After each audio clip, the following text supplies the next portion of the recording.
अस्सलाम वालेकुम सर, मेरा नाम रावल राम है और मैं आपसे सवाल करना चाहता हूँ कि हमारा मज़हब गलत नहीं है, उसमें गलतियाँ हम लोग करते हैं। जना हराम है हमारे मज़हब में, शराब नोशी हराम है, जना हराम है, मतलब कि जैसे भी गलत काम सारे गलत उसमें भी लिखे हुए हैं और यही इस्लाम में भी हैं। ये दोनों जो है ना मतलब कि कॉमन है इनमें, तो अच्छी बातें दोनों तरफ हैं और सिर्फ इस बुनियाद पर हमें दोज़ख में डाल दिया जाएगा कि हम सिर्फ कलमा नहीं पढ़ते, अदरवाइज़ हम लोगों में भी वही चीज़ें हैं, सिर्फ इबादत का तरीका और है। बाकी बस इस सवाल करना चाहूँ। भाई साहब आपका नाम क्या है? रावल राम। रावल राम जी जी रावल राम ने एक अच्छा सवाल पूछा। जी। उसने कहा कि उनकी मजहब किताब में भी ज़िना हराम है, बिल्कुल सही फरमाते। उनके मजहब में लिखा हुआ है कि शराब हराम है, बिल्कुल सही फरमाते। आपने अगर मेरी तकरीर सुने हिंदुइज्म और इस्लाम में यकसानियत, आपने सुने वो तकरीर को? जी जी। अच्छा, वो तकरीर में लिखा है हिंदू मजहब में दो किस्म के किताबें हैं, एक श्रुति और एक स्मृति। श्रुति मतलब वो किताब जो भगवान की तरफ से आती है, भगवान की तरफ से। स्मृति वो किताब जो इंसानों ने लिखी है। श्रुति में आता है वेद एंड उपनिषद, स्मृति में आता है महाभारत, रामायण, भगवत गीता, मनुस्मृति एटसेट्रा। आप अगर पढ़ेंगे आपके छंदोग्य उपनिषद जो श्रुति है, छंदोग्य उपनिषद चैप्टर नंबर 6 सेक्शन नंबर 2 श्लोक नंबर 1, नाकस्य कसिज, भगवान एक ही है, दूसरा नहीं है। बिल्कुल भगवान एक है, दूसरा नहीं है। बिल्कुल। आपके किताब में लिखा है श्वेताश्वेतर उपनिषद चैप्टर नंबर 6 श्लोक नंबर 9, नाकस्य कसिच जनिता न पतिपा, नाकस्य कसिच जनिता न चतिपा, मतलब उस भगवान के कोई वालिदैन नहीं है, ना माँ है ना बाप है ना बच्चे है। सही लिखा है श्वेताश्वेतर उपनिषद में चैप्टर नंबर 4 श्लोक नंबर 19, न तस्य प्रतिमा अस्ति, प्रतिमा के मानी होती है संस्कृत में अक्स, picture, photo, statue, idol, painting. ना तस्य प्रतिमा अस्ति, उस भगवान की कोई अक्स नहीं, कोई पेंटिंग नहीं, कोई पिक्चर नहीं, कोई फोटो नहीं, कोई स्टैच्यू नहीं, कोई स्कल्पचर नहीं। ये लिखा है यजुर्वेद चैप्टर नंबर 32 श्लोक नंबर 3 में भी, ना तस्य प्रतिमा अस्ति। तो आप अगर भगवान को मानते हैं और भगवान की मूर्ति बनाते हैं तो गलत है। आपके किताब के हिसाब से कुरान मजीद को बाजू रखो, हदीस को बाजू रखो। आप मूर्ति पूजा में मानते हैं भाई साहब? सर मैं सिर्फ कृष्ण भगवान की मूर्ति पे मानता हूँ, अदरवाइज देवता हैं वो मतलब उन पे सजदा नहीं कर सकते। अच्छा। सिर्फ कृष्ण भगवान को सजदा कर सकते, उसकी मूर्ति भी जायज है। ये कहाँ लिखा है कि कृष्ण भगवान की मूर्ति जायज है? किधर लिखा है? वो सर मेरे हिसाब से वो खुदा है हमारा, इसलिए। बराबर, हमारे हिसाब से मैं भी अल्लाह में मानता हूँ, लेकिन अल्लाह की मूर्ति नहीं बना सके वो ही अल्लाह में मानता हूँ। अगर अल्लाह की मूर्ति बना सके तो वो अल्लाह ही नहीं है। वलम यकुल लहु कुफुवन अहद। नारे तकबीर। भाई साहब भाई साहब भाई भाई भाई हमारे गैर मुसलमान भाई मुझसे सवाल पूछ रहे। तकबीर अच्छी बात है, लेकिन अभी सवाल जवाब हो रहा है। तो मेरी दरख्वास्त है कि जब गैर मुसलमान भाई पूछते तो उन्हें डरने लगना चाहिए। उन्हें लगना चाहिए कि आपस में हम भाईचारा है। सही। उनको डरने लगना चाहिए। डरते नहीं माशाल्लाह, लेकिन आप ऐसा मत करो कि वो डर जाए। नहीं नहीं बराबर ना? तो आप डरिए मत भाई साहब, ये खाली तकबीर कह रहे। नहीं सर। तो हमारे हिसाब से जी। जिस की मूर्ति बना सके वो अल्लाह ही नहीं, और ये वेद में भी लिखेला है। आप इस्कॉन में मानते हैं सर? वो तस्वर है, वो हमें भी पता है कि उसमें खुदा नहीं है, वो एक तस्वर है। हमारे इसमें खुदा का तस्वुर करते मूर्ति बनाए तो गलत है।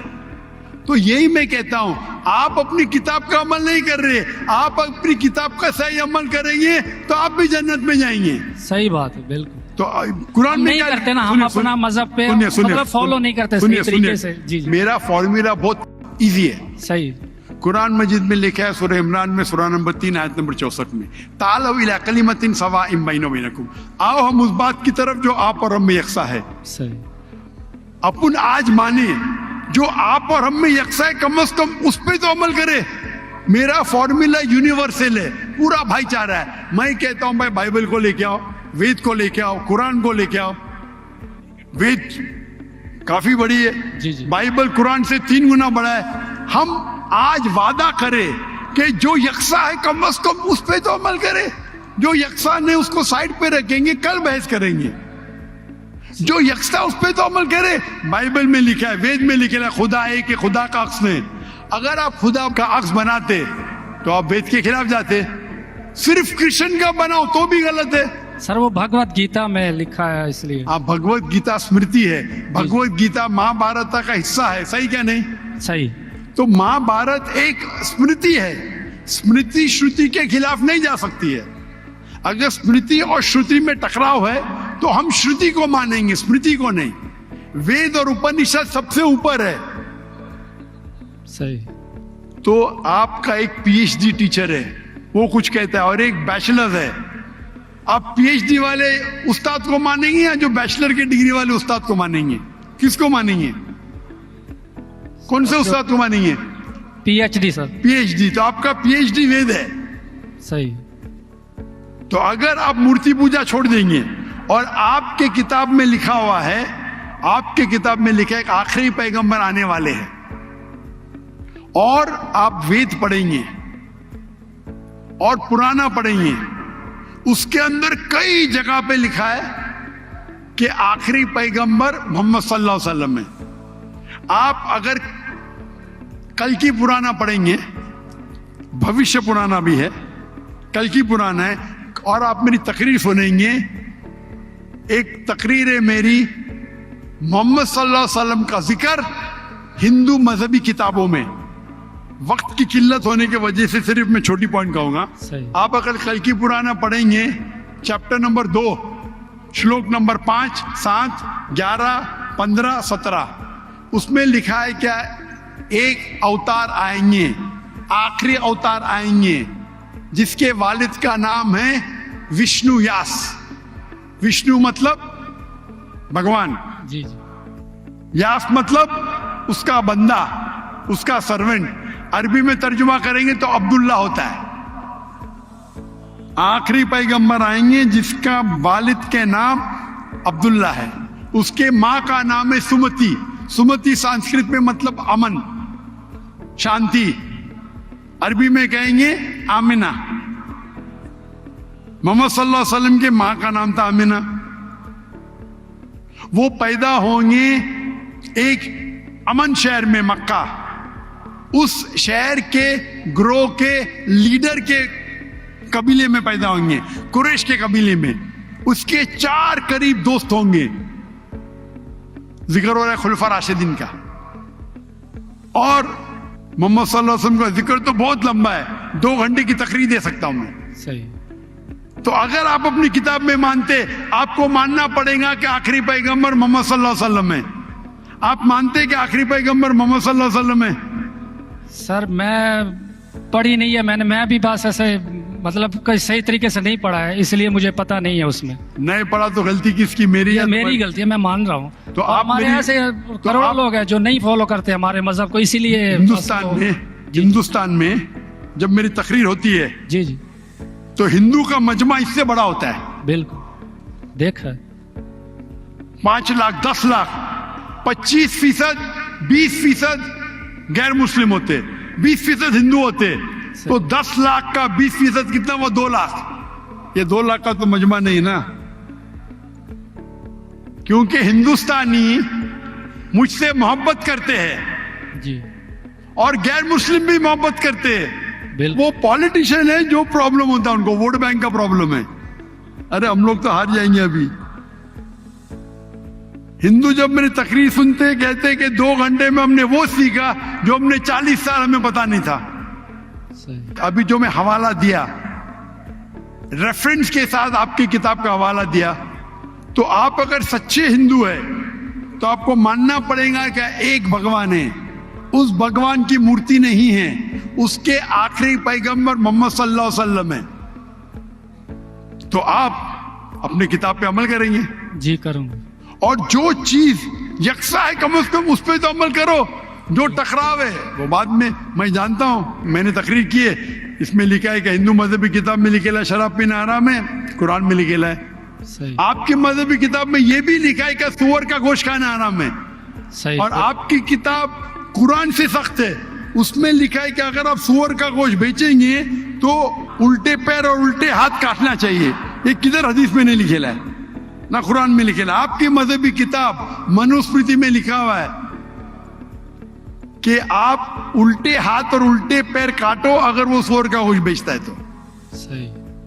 तो अगर आप सही हिंदू है, आपकी मजहबी किताब पढ़ो। आपकी मजहबी किताब में लिखा हुआ है कि आखिरी पैगंबर आएंगे और आखिरी पैगाम देंगे। आखिरी पैगंबर मोहम्मद सल्लल्लाहु अलैहि वसल्लम है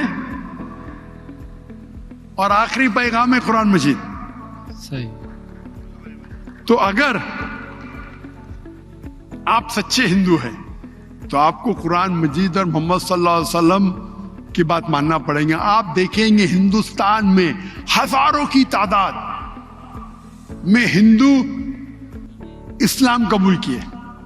अल्लाह हिदायत दिया, मेरे वजह से ने, अल्लाह ने उन्हें हिदायत दिया कि मेरे तकरीर के बाद कई लोग, चाहे मजमे में चाहे घर पे, अल्लाह उन्हें हिदायत दे रहा है। मैं आपसे पूछना चाहता हूं, आप मानते हैं कि अल्लाह के आखिरी नबी मोहम्मद सल्लल्लाहु अलैहि वसल्लम है? सर मैंने अभी देखना है, जाकर पढ़नी है किताब, तो अगर उसमें है तो ठीक है, सही बात है। तो मेरी आपसे दरखास्त है कि आप मेरा वीडियो कैसेट जी हिंदुइज्म और इस्लाम में यकसानियत देखिए, जी। और उसको देखने के बाद अगर कोई सवाल है तो मुझसे पूछिए।